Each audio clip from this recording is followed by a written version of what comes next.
quite a bit, and Charlie would call me up. So the last time I spoke to him, he said, "Sir," and I think it was Phoenix, "Sir, could you get to Phoenix?"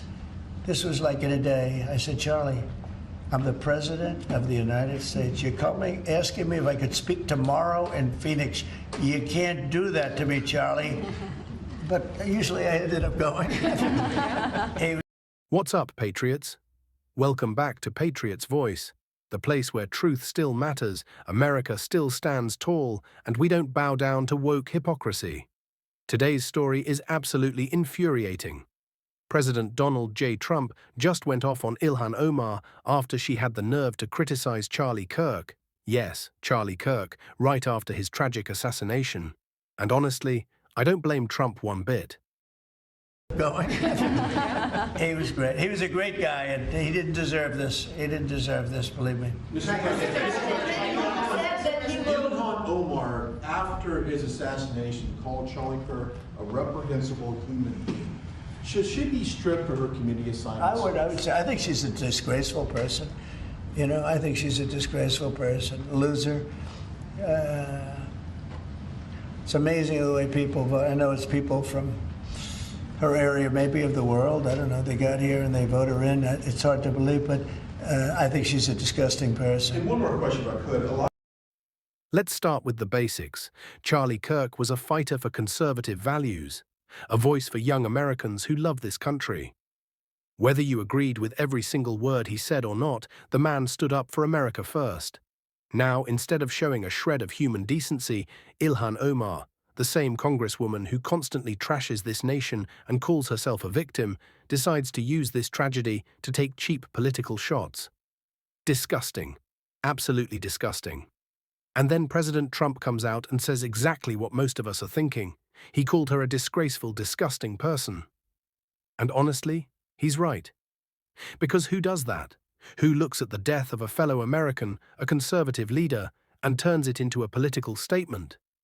Omar's words weren't just insensitive, they were anti-American. Period.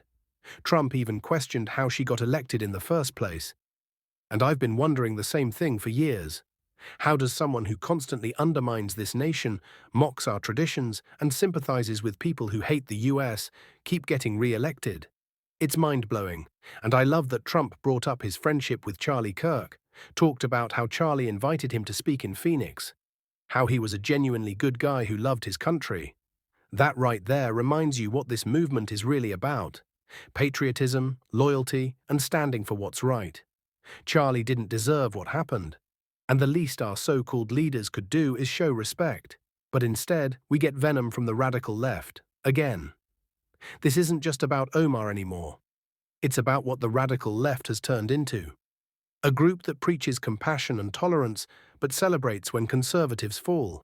We've seen this movie before. Every time a patriot is attacked, every time one of our people suffers, they laugh or stay silent. But we're done staying silent.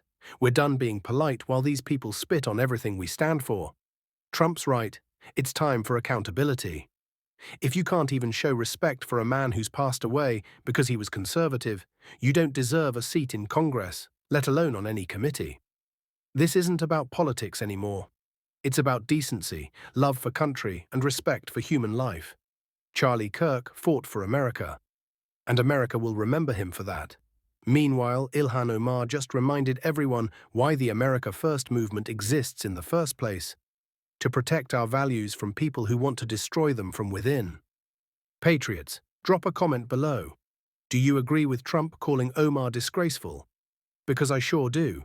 Let's get this message out. Share this video, hit that like button, and make sure you're subscribed so we can keep spreading the truth the mainstream media refuses to touch.